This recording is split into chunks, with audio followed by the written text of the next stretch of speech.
ঢালাও সংবর্ধনা দেওয়া হয় রাষ্ট্রপতি ভবনে। নিজের হাতে অভ্যর্থনা জানান প্রধানমন্ত্রী। ঠাসা সূচির মধ্যেও সময় বের করে নেন রাষ্ট্রপতি, প্রধানমন্ত্রী।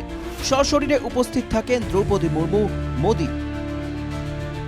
কিন্তু সময় হয়নি মুখ্যমন্ত্রী হিমন্ত বিশ্ব শর্মার। মুখ্যমন্ত্রী তো পরের কথা, ক্রীড়ামন্ত্রী বা অসমের অন্য কোনো মন্ত্রীর হাতেও সে সময় ছিল না। সময় ছিল না প্রশাসনিক কোনো আধিকারিকেরও। তাই নীরবেই ঘরে ফিরতে হয় বিশ্বকাপ জয়ী দলের অন্যতম সদস্যা উমা ছেত্রীকে। এখানেই শেষ নয়, বর্ঝার বিমানবন্দরে পৌঁছে প্রায় 1 ঘন্টা লাউঞ্জে বসে থাকতে হয় উমাকে। 10:15 বর্ঝার পৌঁছে গিয়েছিলেন উমা, কিন্তু গাড়ির জন্য বসে থাকতে হয় তাকে। 11:10 গাড়ি এলে বিমানবন্দর থেকেই সোজা নিজের বাড়ির উদ্দেশ্যে রওনা হন উমা। না, বিমানবন্দরের অভ্যর্থনা জানানো হয়নি বিশ্বজয়ী উমাকে। অসম ক্রিকেট সংস্থার 3 প্রতিনিধি এবং গোর্খা ছাত্র সংস্থার সদস্যরা ছাড়া আর কেউই ছিলেন না বর্ঝারে। এ নিয়ে তুমুল প্রতিক্রিয়া সৃষ্টি হয়েছে রাজ্য জুড়ে। বিশ্বকাপ জয়ী ক্রিকেটার উমাকে চূড়ান্ত অপমান করেছে রাজ্য সরকার। শুক্রবার ছাড়িয়ে শনিবারও প্রবল উমা বিতর্ক। আৰু উমা ছেত্ৰীক লৈ পেলাই চৰকাৰখনৰ স্পৰ্টছ বিভাগে যিটো আদৰণি জনাব লাগিছিলে এইটো একেবাৰে হতাশজনক। চৰকাৰৰ এতিয়া একচুৱেলি এইবিলাক লৈ পেলাই কোনো টেনশ্যন নাই। চৰকাৰৰ কথাটো হৈছে ভোট কেনেকৈ চুৰ কৰিব লাগে, ভোট কেনেকৈ কিনিব লাগে, সকলো জাতি জনগোষ্ঠীৰ মাজত বিভাজন আনিব লাগে, এইবিলাকত চৰকাৰ ব্যস্ত। এইটো এটা অতি লাজ লগা দুৰ্ভাগ্যজনক বিষয়। মইতো ক'ম যে এইটো অসমৰ কাৰণে এটা জাতীয় লজ্জা। এটা ওমেন এম্পাৱাৰমেণ্টৰ কথা কৈ থকা চৰকাৰ, মহিলাৰ সবলীকৰণ, মহিলাৰ অধিকাৰ 50% দিব, মহিলাৰ আসন সংৰক্ষণ কৰিব, বিশ্ব জয় কৰি অহা উমা ছেত্ৰীক আদৰিবলৈ চৰকাৰৰ মন কাণ নহ'ল, খবৰেই নাপায়, এছিয়ে খবৰ নাই। এইটো অত্যন্ত দুৰ্ভাগ্যজনক। মই কৈছোঁ নহয়, এইটো জাতীয় লজ্জা আৰু জাতীয় দুৰ্ভাগ্যৰ বিষয়। আৰু এইটোত অসমৰ মুখ্যমন্ত্ৰীৰ চূড়ান্ত ব্যৰ্থতা। কেৱল মাত্ৰ ক্ষমতা লাগে, ক্ষমতাৰ কাৰণে ৰাজনীতি কৰে। এইটো যিটো দায়িত্ব আছিলে, যিটো এটা মৌলিক দায়িত্ব, নৈতিক দায়িত্ব, এই দায়িত্ব পালন কৰাত অসমৰ মুখ্যমন্ত্ৰী বা অসম চৰকাৰ বা এছিয়ে চূড়ান্তভাৱে ব্যৰ্থ হৈছে। শুধু মীরা বা লুরিনি নন, উমাকে নিয়ে প্রতিক্রিয়া ব্যক্ত করেছেন প্রদেশ কংগ্রেস সভাপতি গৌরব গগৈও। উমাকে স্বাগত জানাতে বিমানবন্দরে সরকার পক্ষের কেউ হাজির না থাকায় কঠোর সমালোচনা করেছেন গৌরব। ভিডিও কনফারেন্সে উমার সঙ্গে কথাও বলেছেন প্রদেশ কংগ্রেস সভাপতি। Congratulations. Thank you so much, sir. Excellent. তোমাক আমি বিচাৰি থাকো, কিন্তু তুমি সদায় বাহিৰত থাকা। আমি স্থানীয় যিখিনি ক্ৰিকেটাৰ্ছ আছে তেওঁলোককো আমি সমৰ্থন দিয়ে থাকো আমি, কিন্তু আশা কৰোঁ তোমাক চাই যে আৰু আমাৰ প্লেয়াৰ্ছ প্ৰেৰণা পাব আৰু ক্ৰিকেটত তেওঁলোকে আগবাঢ়ি যাব। আৰু তুমিও এইকেইটা দিন অলপ ঘৰত শান্তিত থাকিব। বহুত মানুহ আহিব এতিয়া তোমাৰ ওচৰত, ফেমিলিৰ লগত, মা দেউতাৰ লগত কিমান সময় পাবা নাজানো, কিন্তু অলপ তথাপিও তোমালোকে ঘৰৰ ভিতৰত অলপ সময় পোৱা, সেইটোৱে মই কামনা কৰোঁ। আৰু বিশ্বকাপ জয়ী দলের অন্যতম সদস্য উমাকে স্বাগত জানাতে বিমানবন্দরে সরকার পক্ষের কেউ না থাকায় ক্ষমা চেয়ে নিয়েছেন ক্যাবিনেট মন্ত্রী পীযূষ হাজারিকা। পীযূষ ক্ষমা চাইলেও বিষয়টিকে অন্যভাবে ব্যাখ্যা করে নিজেদের দায়িত্বজ্ঞানহীনতাকে আড়াল করতে চাইছেন প্রদেশ বিজেপির সভাপতি দিলীপ শইকিয়া ও জনস্বাস্থ্য কারিগরি মন্ত্রী জয়ন্ত মল্ল বড়ুয়া।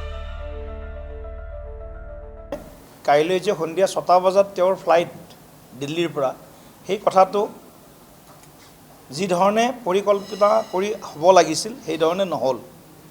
যিহেতু BCCIয়ে তেওঁৰ টিকেটৰ পৰা অহা যোৱা ব্যৱস্থা, আনকি তেওঁৰ ঘৰ বোকাখাতলৈ লৈ যোৱাৰ গাড়ী দিয়া পৰ্যন্ত কামটো BCCI কৰে। আমিও তেওঁলোকৰ ফালৰ পৰা তেনেকুৱা খবৰ নাপালোঁ যে উমা ছেত্ৰী কালি সন্ধিয়াই আহি পাব, কাৰণ প্ৰধানমন্ত্ৰী ডাঙৰীয়াৰ লগত ৰাতিপুৱাৰ ভাগত তেখেতসকলে একেলগে মত বিনিময় কৰিছে, কিন্তু সন্ধিয়াই যে আহি পাব এই খবৰটো বিশেষকৈ মই ভাৰতীয় জনতা পাৰ্টীৰ কথা কৈছোঁ, আমাৰ ওচৰত বা মোৰ ওচৰত বিশেষভাৱে তেনেকৈ ক্লিয়াৰ নাছিলে।